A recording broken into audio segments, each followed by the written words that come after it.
Oh boy. the would love AC. to talk about that. Okay. Let me preface this. The reason we wanted to ask this was because we were talking about how there's obviously going to be technology at play, right? Mhm. In the end times, like in the end of days, technology doesn't go anywhere, right? It just keeps advancing. So there will be technology. There are things we read in the Bible that sound like technologies being applied, right? Like not being able to buy or sell if you don't take this thing called a mark. That's weird. That would probably only be facilitated if it's technological, right? Like you're not going to have one person standing to the other guy being like, hey, don't do that. Like you're not allowed to buy and sell because I see you don't have a mark. There's probably going to be some kind of system, some kind of AI, some kind of neural link, possible connection to the internet where you will need this technology implanted in your body, right? Transhumanism, all of that, in order to participate in this beast system. And to me, like just going through the elections recently, right? Trump wins, Elon's on board, he's helping out a ton. He comes in at the last minute, saves the day, blah, blah, blah, right? I'm like, hey, and dude, Christians are and conservatives all about him, praising him, just like they're deep, right? They're all in. So I'm like, hold on a second. Like this guy, what he's doing, I'm grateful that he participated and helped. But look at all the stuff he's doing. Okay, he buys Twitter and is now creating like one of the biggest AIs through it, Grok. Right? It's basically aggregating like human communication. That's what Grok is doing. He's got Tesla, which are the electric cars, which are going to be the transportation of the future. They're going to get rid of gas cars entirely at some point in time. He's got the solar infrastructure for Tesla, all the panels, all the charging stations, all that stuff, right? He's got SpaceX, so he's going to and from space. Why is he doing that? To go to Mars and to get off planet.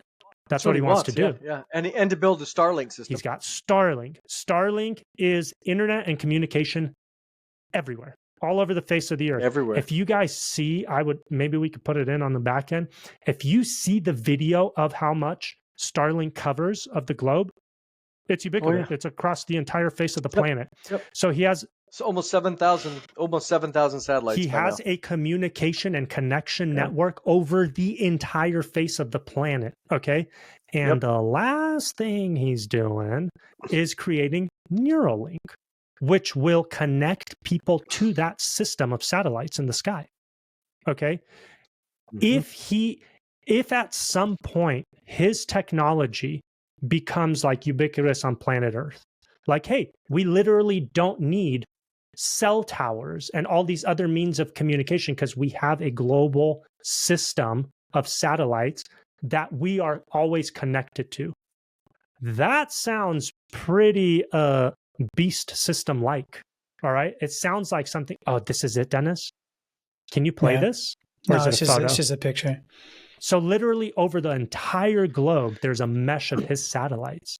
So if people get connected through Neuralink, like if that's the technology that becomes ubiquitous on planet Earth to function, I can't function on this planet unless I move to like Africa or something, right? Without my phone. Like we can't participate in society without a phone, without a computer, without electricity. So there's technologies that will be necessitated to participate in the beast system. It's clear, What a coincidence that this guy, who's now like the prince of the right, you know what I'm saying?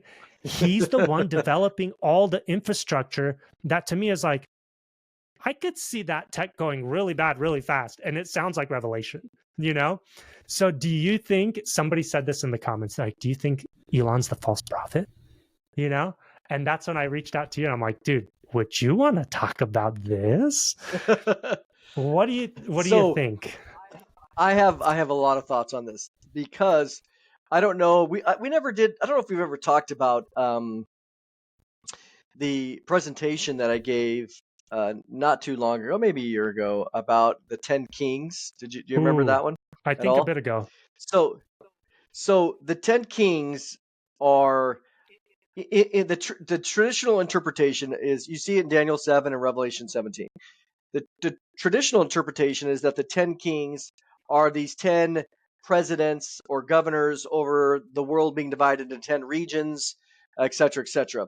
And I think that's one that's been the traditional interpretation, that going back to the Club of Rome in the early 70s, that they divided the world into 10 regions, and then all these 10 regions end up joining with the Antichrist.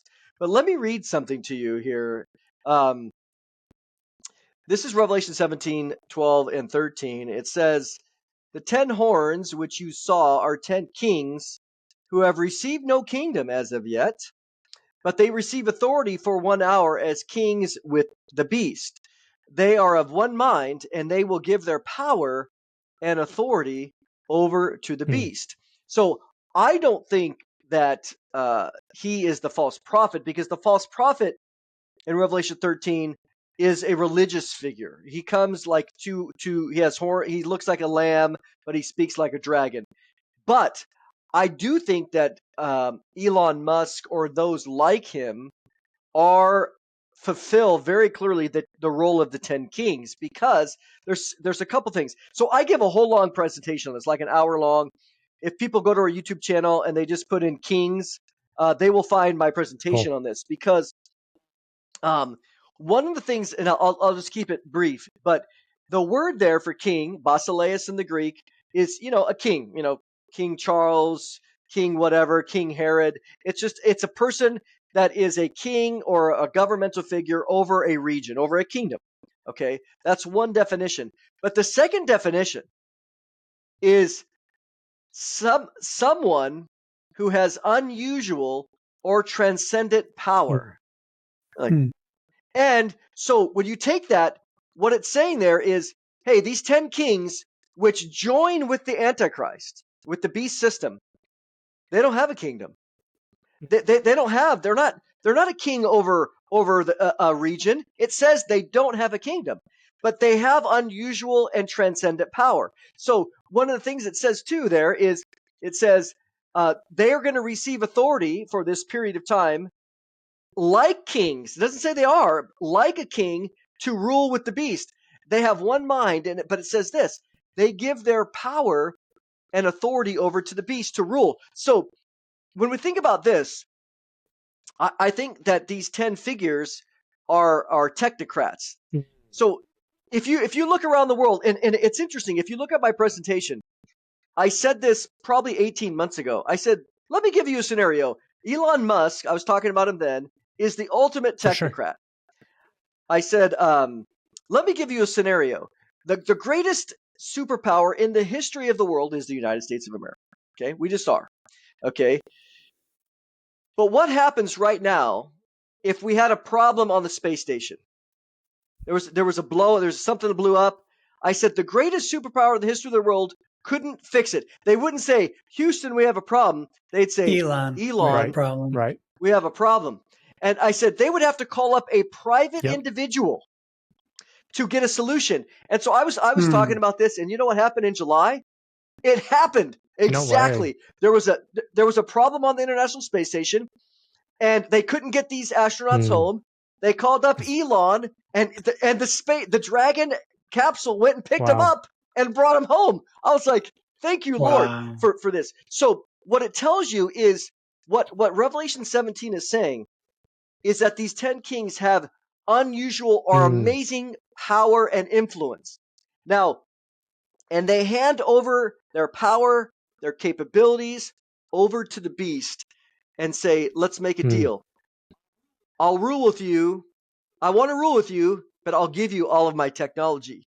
Right. And so I don't think he specifically is it, but I think, could he be one of the 10 kings? I actually think that he is. I could be wrong. When that time comes, and the Antichrist, now he's into politics. He's not a politician. For sure. I mean, let me pull up another one.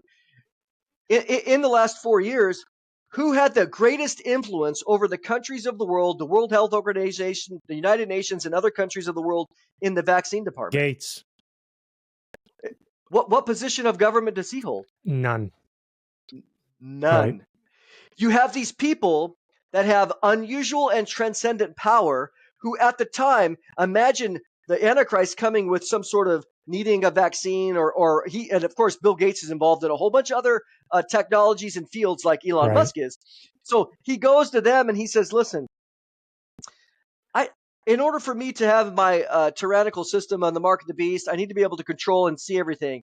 I need some AI. I need some to be able to put a mark on people. I need to be able to control and to track people around the world. I don't have any of that, but you do, and you have the vaccine. You have this. You have this. You have this. You guys, if you give me your influence and authority and your abilities, that's what it says. They hand over their power and their abilities to him. So when I look at this, I think we are living now in an age of these 10 kings who are building their empires right now in order to hand over. Because what you described at the beginning here is exactly, he cannot do it without technology. But he is not going to have it himself. He's going to gather around himself these figures in order to implement it. Not at first. Remember, during the first 3.5 years, he's not a tyrant yet. He's just on the scene. He's behind the scenes. We know that he did the agreement with the Antichrist or with the Jews, but he's not there. It's not until the midpoint when that 10 king confederacy of influence is handed over to him, and then he only really rules for 42 months.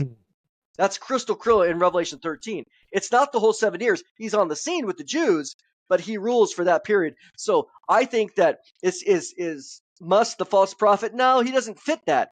But is he one of those? I think that more is in line with what he's Mondo, doing. I love that. I love that explanation. I think that you're totally right. I mean, from what I'm hearing, and I'm wondering, have you sat down and thought, okay, who are the other 8?